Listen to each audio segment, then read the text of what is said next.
স্বাস্থ্য বিভাগে বহুদিন ধরে প্রচলিত একটি বিষয় হলো ওজন কিভাবে বাড়াবো, হাউ টু গেন ওয়েট। এই একটা মাত্র প্রশ্নে হাজারেরও বেশি ইউটিউব ভিডিও বানানো হয়েছে, কতই না আর্টিকেল লেখা রয়েছে, আর কতই না গুজব ছড়ানো হয়েছে। কেউ বলে 7 দিনে ওজন বাড়াও, আবার কেউ বলে পান্তা ভাত খাও বডি বানাও, আবার কেউ কেউ নিজের প্রোডাক্ট ও ওষুধ বিক্রি করতেই ব্যস্ত।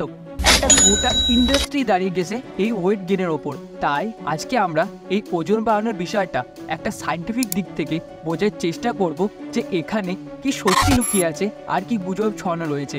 এর সাথে জানবো ওজন বাড়ানোর সবথেকে বেস্ট ডায়েট কোনটি।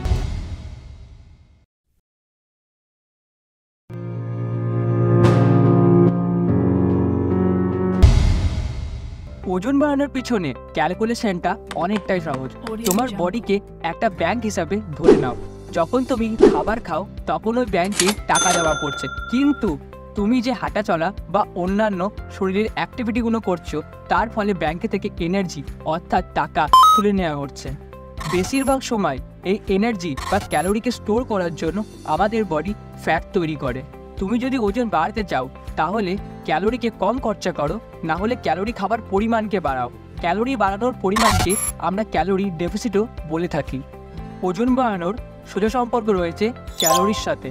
আমরা যে খাবারগুলি খাই, যত ড্রিঙ্কস পান করি, জলকে ছেড়ে, তাদের সবার মধ্যেই ক্যালোরি থাকে এনার্জির ফর্মে। নিউট্রিশনাল সায়েন্সের মতে ক্যালোরির ডেফিনেশনই হচ্ছে এটা একটা ইউনিট অফ এনার্জি। আমি কীভাবে বুঝবো আমার শরীরে কতটা ক্যালোরি বা এনার্জির দরকার?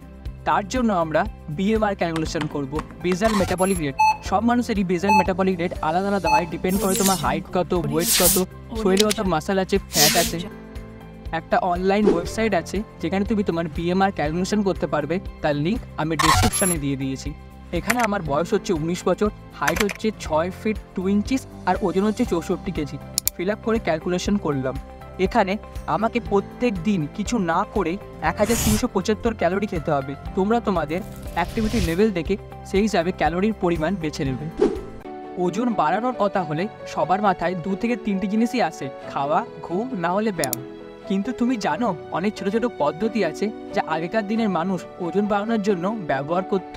তার মধ্যে একটি হচ্ছে রাতে ঘুমাতে যাওয়ার আগে তারা সর্ষের তেল দিয়ে তাদের গোটা শরীরকে মালিশ করত, যার ফলে তাদের শরীরে একটা ঠান্ডা ভাব আসতো। রাতে গভীর ঘুম হতো এবং আমাদের হজম শক্তিকে বাড়াতো ও মেটাবলিক সিস্টেমকেও ভালো রাখতে এর ভূমিকা দেখা গেছে। ওজন বাড়ানোর সাথে সর্ষের তেলের কোনো সম্পর্ক নাই, কিন্তু এর থেকে শরীর যে গুণাগুণ পেয়ে থাকে তার সাথে ওজন বাড়ানোর সোজা সম্পর্ক রয়েছে। এবার অনেকেই বলবে ওজন বাড়ানোর জন্য এসব করার কী দরকার, শুধুমাত্র পেট ভরে খেলেই হয়।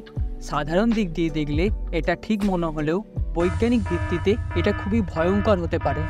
কারণ আমরা যখন পেট ভরে খাবার খাই তখন পেট ফুলে যায়, পেটে অস্বস্তিকর, বমি ভাব, ঢেকুর ওঠা ও বুক জ্বালা পোড়া করে। তার একটাই কারণ, খাবার যখন পেটের ভেতর যাচ্ছে তখন পাকস্থলী খাবারটিকে হজম করার জন্য পেটের ভিতর কিছু অ্যাসিড নিঃসৃত করে, যার ফলে একটি দুমড়ানো মুচড়ানো প্রসেস চালু হয় যাতে খাবারটি পুরোপুরিভাবে হজম হতে পারে। কিন্তু যখন পেট ভরে খেয়ে নেওয়া হয় তখন এই সব কাজগুলি আর কোনোটি হতে পারে না, যার ফলে খাবারটি অনেকক্ষণ পেটের ভেতর থাকার কারণে পেটে গ্যাস তৈরি হয়ে যায়। ফলে ওজন বাড়ানো তো দূরে থাক, বডি যদি খাবারগুলিকে ডাইজেস্টই না করতে পারে তাহলে তার থেকে নিউট্রিশনগুলো নিয়ে ওজন বাড়াবে কী করে? 4 বছর আগে আমি একই ভুল করেছিলাম, তাই এখন আমি বুঝতে পারি বুদ্ধিমানের মতো পেট ভরে না খেয়ে সারাদিনে কখন ও কতবার খাচ্ছ সেটাই হচ্ছে গুরুত্বপূর্ণ। গবেষণায় বলে যে একবারে 60 থেকে 80% পর্যন্তই খাও, কিন্তু সারাদিনে 3 বারের জায়গায় 6 বার ছোট ছোট মিলে ভাগ করে নাও। এর ফলে তোমার বডির ইনসুলিন লেভেল অনেক সময় ধরে স্থিতিশীল থাকে, যা শরীরে ফ্যাট স্টোরেজকে বাড়ায়। এই বিষয়টি নিয়ে কিছুদিন আগে আমি আমার বন্ধুর সাথে কথা বলছিলাম। তাকে আমি বললাম যে আমি ওজন বাড়াচ্ছি। সে আমাকে দেখে 2-1টা খাবারের নাম বলে সেগুলো খাবার পরামর্শ দিল। আসলে সেও ওজন বাড়ানোর চেষ্টা করছিল। আমি তাকে জিজ্ঞেস করলাম যে তুই এই খাবারগুলো খেয়েছিস? ও বলল হ্যাঁ আমি খেয়েছি। তখন আমি তাকে বললাম তাহলে তুই এখনও এত মোটা হতে পারিসনি কেন? সে আমাকে কোনো উত্তর দিতে পারল না। আসলে কি হয়, যখন আমরা ওজন বাড়ানোর চেষ্টা করি তখন আশেপাশের লোকজন, বন্ধুবান্ধব, পরিবার পরিজন, আত্মীয় স্বজন এসে নানান পরামর্শ দিয়ে যায়। তাদের ওই বিষয়ে কোনো এক্সপিরিয়েন্স বা নলেজ আছে কিনা তাতে কোনো যায় আসে না। তাহলে তোমার কি মনে হয় সেই পরামর্শটা ঠিক? ইউটিউবে আমি অনেক ভিডিওই দেখি যারা সাজেস্ট করে 5টা বা 10টা এমন খাবারের নাম যেগুলি খেলে খুব তাড়াতাড়ি মোটা হয়ে যাবে। সত্যি যদি এমনটা হতো তাহলে তোমার কি এই ভিডিওটা দেখার দরকার পড়তো? যাই হোক, 6টা এমন অ্যাসেন্সিয়াল নিউট্রিয়েন্টস আছে যেগুলো বডির দরকার হয় অপটিমাল ফাংশনের জন্য: protein, carbohydrate, fats, vitamin, minerals আর ওয়াটার। যখন তুমি একটা হেলদি ওয়েট গেইন জার্নিতে থাকবে তখন তোমার ফ্যাট, ভিটামিন, মিনারেল আর ওয়াটার এদের দরকার তো পড়বেই। তার সাথে কার্বোহাইড্রেট আর প্রোটিন, এদের কি অনেকজনাই হাই কার্বোহাইড্রেট ও হাই প্রোটিন ডায়েট রেকমেন্ড করে ওজন বাড়ানোর জন্য। তো প্রথমেই কথা বলি, কার্বোহাইড্রেটকে আমরা শর্টে বলি কার্ব। ওজন বাড়ানোর সাথে এর কী সম্পর্ক আছে? কার্ব থেকে বেরোনো সুগার বডির জন্য একটা ইম্পর্টেন্ট সোর্স হচ্ছে এনার্জির, কিন্তু বডি যদি এই এনার্জিটিকে তাড়াতাড়ি ব্যবহার না করে তাহলে এই এনার্জি গ্লাইকোজেনে কনভার্ট হয়ে যায় ও বডি এটিকে স্টোর করে দেয় লিভারে ও মাসলে। একটা মানুষের যতটা কার্ব দরকার তার থেকে যদি সে বেশি খায় তাহলে বডি সেটিকে কনভার্ট করে দেয় ফ্যাট সেলসে, আর ফ্যাট হিসাবে সেটিকে স্টোর করা হয়।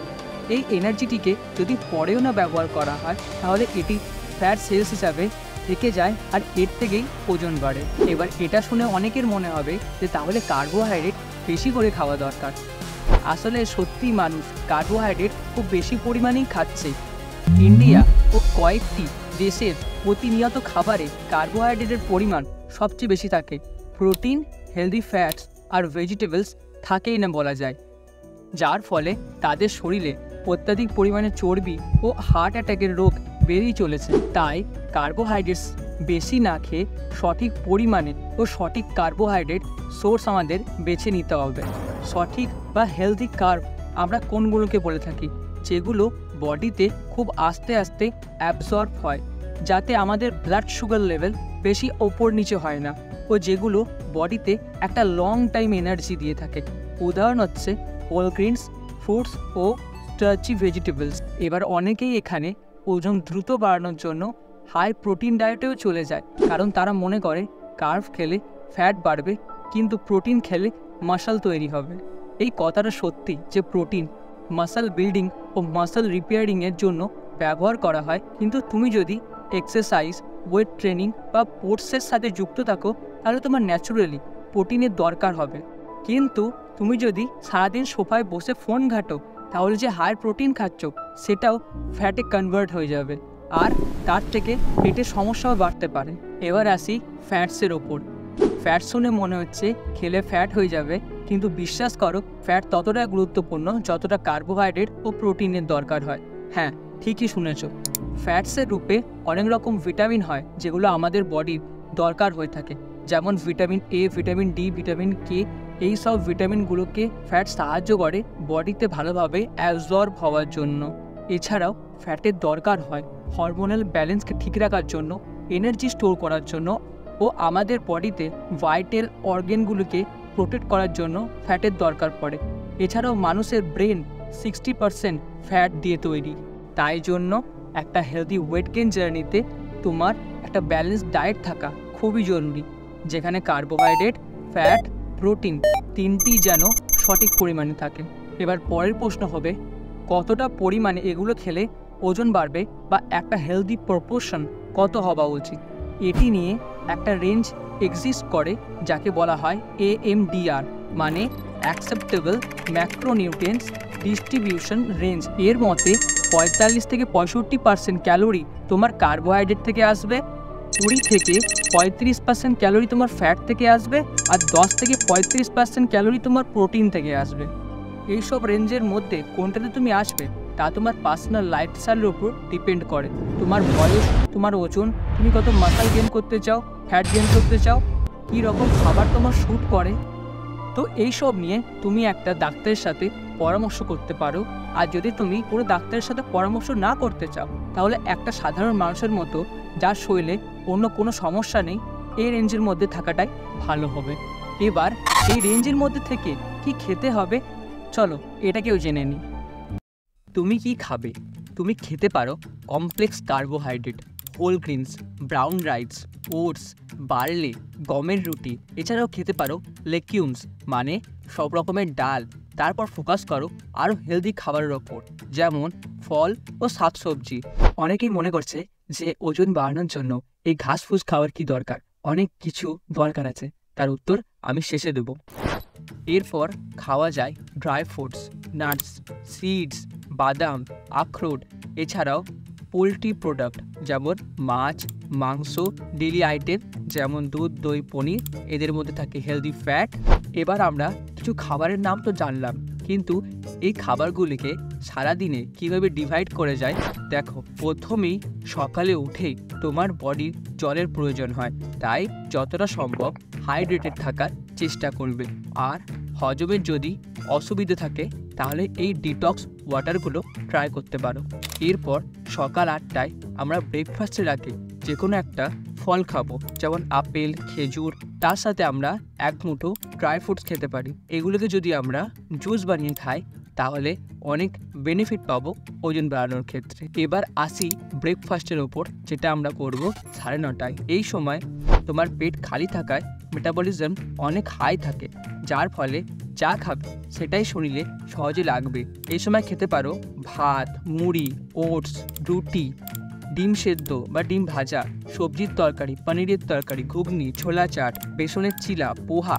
ব্রেকফাস্টের শেষে দইয়ের সাথে আলু মিশিয়ে খেতে পারো, যেটা তোমার হজম শক্তি ও ওজন দুটোই বাড়াতে সাহায্য করবে।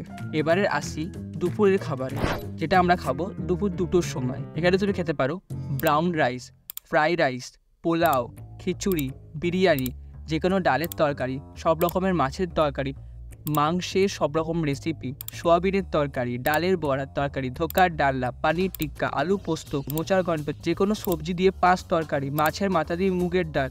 এই সিজনে যত সবজি উঠেছে তার তরকারি বা ভাজা ও স্যালাড বানিয়েও খেতে পারো। আর লাস্টে 1 গ্লাস লস্যি খেতে ভুলবে না।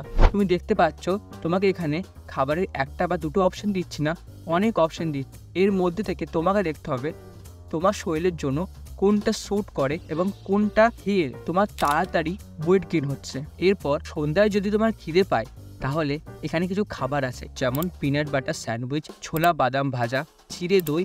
এরপর রাত 9টার সময় আমরা ডিনার করব। এখানে তুমি খেতে পারো রুটি তরকারি, রুটি দিয়ে ছোলার ডাল, এছাড়াও ভাত, সবজির তরকারি।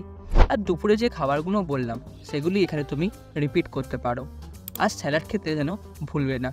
এরপর ঘুমানোর আগে যদি 1 গ্লাস দুধ খেতে পারো তাহলে এটি শরীরের জন্য খুবই ভালো হয়, কারণ এতে আমাদের মাসল ও বোন দুটোই রিপেয়ার হয়ে যায়।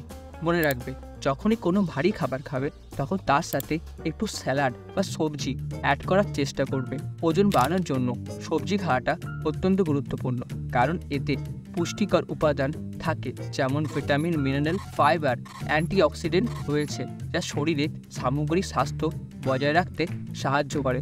সবজি খেলে শরীর প্রয়োজনীয় পুষ্টি পায়, যা মেটাবলিজম ঠিক রাখে। ফাইবার সমৃদ্ধ সবজি হজম প্রক্রিয়াকেও উন্নত করে ও এটি খাবার থেকে পুষ্টি শোষণকেও বাড়িয়ে তোলে। এগুলো তো হলো খাওয়ার কথা। এবার আসি এক্সারসাইজের ওপর। এক্সারসাইজ সাধারণত 3 ধরনের হয়ে থাকে, কার্ডিও ও স্ট্যামিনা এক্সারসাইজ, যেমন দৌড়ানো, হাঁটা, যে কোনো স্পোর্ট খেলা, সাঁতার কাটা, আর যেসব অ্যাক্টিভিটি করলে তোমার হার্ট রেট বাড়তে থাকে। নাম্বার 2, স্ট্রেংথ ট্রেনিং এক্সারসাইজ, যেগুলো তোমার মাসল এন্ডিউরেন্সের জন্য দরকার হয়ে থাকে, যেমন জিম যাওয়া, ভারী ওজন তোলা, পুশ আপ করা, পুল আপ করা, স্কোয়াট। এই এক্সারসাইজগুলো তোমার মাসলকে স্ট্রং করার জন্য দরকার হয়ে থাকে। নাম্বার 3, স্ট্রেচিং এক্সারসাইজ, যেমন সূর্য নমস্কার, ইয়োগা আর নর্মাল যেমন স্ট্রেচিং করা। এই ধরনের এক্সারসাইজ তোমার সাধারণত গোটা বডিকে ফ্লেক্সিবল করে দেয়। ওয়েট গেইন করতে সাধারণত স্ট্রেংথ ট্রেনিং এক্সারসাইজের ওপর বেশি জোর দেওয়া হয়, কারণ এতে ক্যালোরি কম খরচা হয় ও মাসল স্ট্রং হয় ও বডিতে একটা সুন্দর শেপ আসে। কিন্তু হেলদি লাইফস্টাইল ফলো করার জন্য এই 3 ধরনের এক্সারসাইজ একটা ব্যালেন্স থাকা খুব জরুরি, কারণ এই 3 ধরনের এক্সারসাইজই একে অপরের সাথে খুব গভীর সম্পর্ক আছে। কি করে? তুমি যদি কার্ডিও এক্সারসাইজ না করো তাহলে তোমার হার্ট হেলদি থাকবে না, যার ফলে তুমি স্ট্রেংথ ট্রেনিং এক্সারসাইজ ঠিকমতো পারফরমেন্স পাবে না এবং তাড়াতাড়ি হাঁপিয়ে যাবে। এছাড়াও স্ট্রেংথ ট্রেনিং এক্সারসাইজ না করলে মাসল স্ট্রং ও বড় হবে না, যার ফলে ওয়েট গেইন করলেও বডিতে শুধু ফ্যাটের মাত্রাই বাড়বে। আর স্ট্রেচিং এক্সারসাইজ করে তোমার বডি যে সোরনেস বা ব্যথা থাকে সেটাকে দূর করতে ও জয়েন্টের মোবিলিটি বাড়াতে অনেক কার্যকর হয়ে থাকে। এবার প্রশ্ন হচ্ছে কি কি এক্সারসাইজ করব ও সেগুলো কিভাবে করব। তার জন্য আমি আগে থেকেই অনেক ভিডিও খুঁজে সেগুলো ডিসক্রিপশানে ভালোভাবে সাজিয়ে রেখেছি, তার লিঙ্ক নিচে ডিসক্রিপশানে আছে। ভিডিওটা যদি ভালো লেগে থাকে তাহলে নিচে কমেন্ট করে দেবে পার্ট 2, কারণ ওজন বাড়ানোর ক্ষেত্রে এটা অর্ধেক ইনফরমেশন ছিল, আর বাকি ইনফরমেশান ওজন কেন বাড়ে না তার উপর ভিডিও আসবে।